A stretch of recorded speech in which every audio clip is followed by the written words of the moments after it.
You've tuned in to Rachel's Roundtable. My special guests, Daryl and Jane Northrop Glenn, have been talking about an exciting concept outlined in this book. For those of you on Facebook, you can see it. It's called God's Public Option. I want you to find out what you can do to go online and get the book. What we can do about our social ills without having Uncle Sam trying to act like Uncle Daddy. I'm not with it.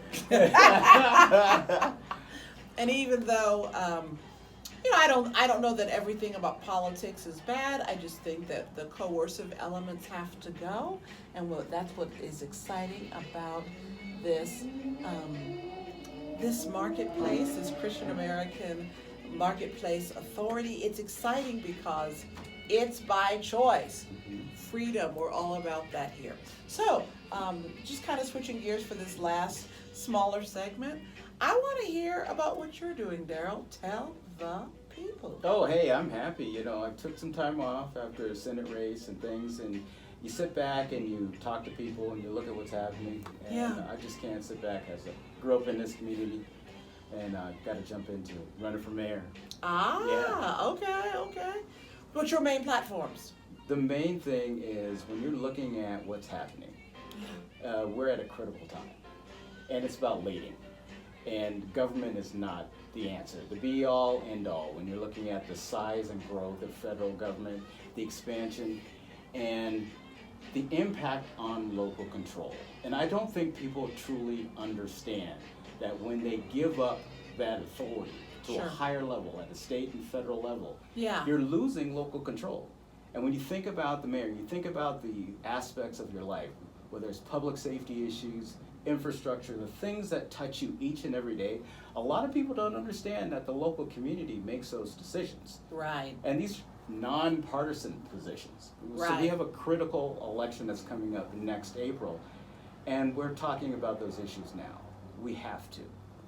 Okay. I mean, I think that those are great issues to talk about.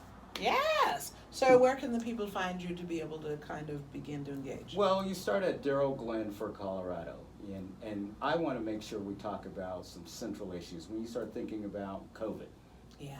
COVID has been used to expand government to the lowest level, from cradle to grave. And when you think about the challenges going forward, Mm-hmm.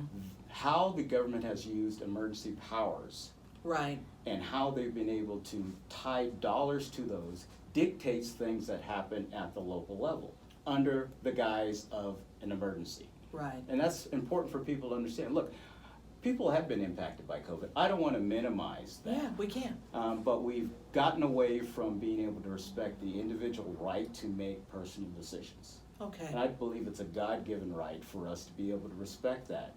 The things that you do to your body with regard to whether or not you want to have a vaccine or not is critical. It is. When you think about what has happened, where the government has made the decision to arbitrarily shut down businesses, to be able to tell people whether or not they can go into and enjoy quality of life things. They've created a two-class society.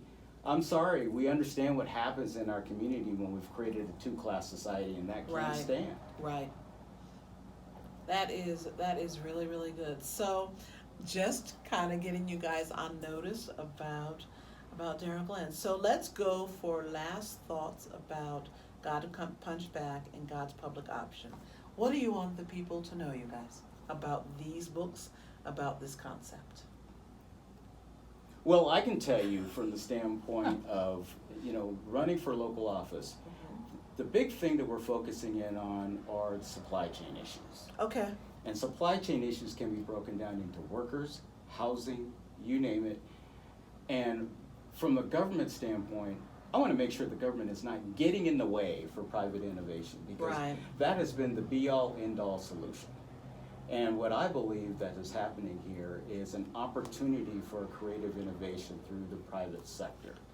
So do I. A greater sense of community, and you can do that when you're following principles that are outlined in my wife's book.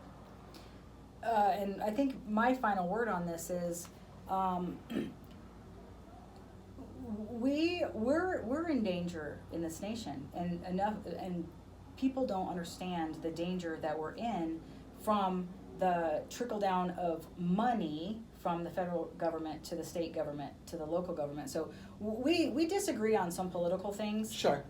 But we do agree on local control. Right. And in that it has to, every local community has to, almost like, Nehemiah, right? Fortify the wall around the local community, which means you have to begin to decrease the funding that's coming from whatever level of government is above this level, right? Mm-hmm. So you're going to be at the state level, right? Sure. So your job is going to be, okay, how can I, wait a minute, does my community really need this money? Right. And what is it attached to? Exactly. Right?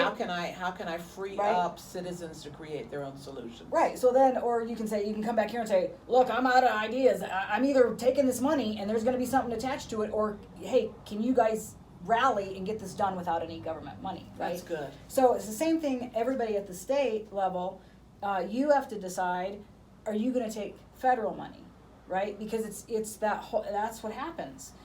And people don't understand how much federal money is coming into the local community, and that our federal government is now hitched to the global government, right? And so there's going to be a lot of really, really nefarious things coming through the dollar and contracts with accepting money from the federal government. And so what God is doing is he's saying, hey, you guys need to slow this down, and at the local level, you guys have to be self-sufficient, right, as a community.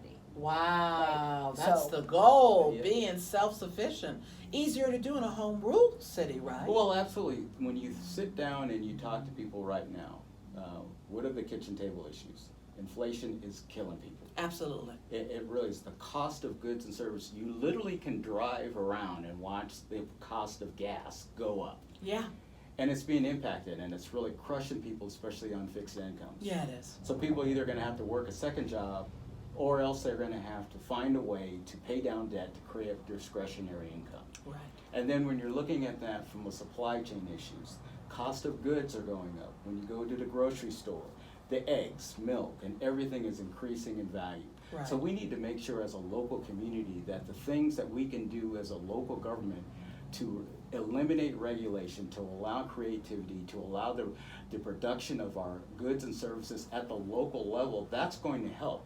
Because when you have to ship goods and services in, that shipping cost is actually going to impact that. When things have to be trucked in, it's absolutely going to be impactful to that. And so to tie that in, to relate it to the ACMA, right? So, okay, you have workers, we'll send the workers to the farms, right? So now the farms have workers, and then we also have transportation, right? So then you transport the goods to the restaurants so they can continue with their food. So we have to look at everything as, how can we accomplish here? We like to tell individuals and families about self-sufficiency, right? Right. Well, we rarely talk about a city as being self-sufficient, right? So we need to take our own advice, and we need to become self-sufficient as a city and as a county, where we know how to run things down here. And hey, thanks state government, but we actually don't need your funds. Hey, thanks federal government, but we actually don't need your funds. And God's we're handling our own business. And the thing is, God is giving us time to do this. Yeah. He's saying, you guys got to do this, and giving you time. But if ultimately you choose not to do this, there's going to be a natural world consequence of it. Right? Maybe not an eternal consequence for some of us, but there's going to be a natural world consequence of it. There is. And we're going to be under the rule of some authoritarians, right? Oh, if you want your funding, you got to get vaccinated. Oh, if you want this, we don't like the post you did, we're not going to give you your universal basic income, right? And we know that's coming. That's not a secret. So you look at your policies to be able to do those types of things. We want to be encouraging people to be able to grow their own local produce. Right. So we also want to make sure that when we're looking at ways to be able to access services, let's be innovative. Let's make sure we don't have, we're creating a disincentive for people to create home-based businesses, those types of things. Because they all can be plugged into a non-governmental solution to be able to provide those essential goods and services that the community needs to be able to be successful. Man, that is good, and I think that's where we're going to end it. We're talking about enhancing our freedoms, being more independent, and being able to share and put things together as a community. This has been a great show. I want to thank you guys for coming on. Thank you for having us. Yeah, I was glad to have you. When I see your YouTube, the Kingdom Industrial Complex, There you go. I shared one of those on my page today, just so people have some context and they can kind of get some more of this particular content.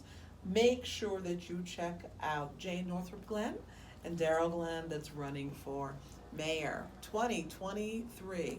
That's it for Rachel's Roundtable. I'm your host, Rachel Stovall, and I will see you soon, Mondays at 10:30, right here at Family Flavors Aside, World Broadcasting Network.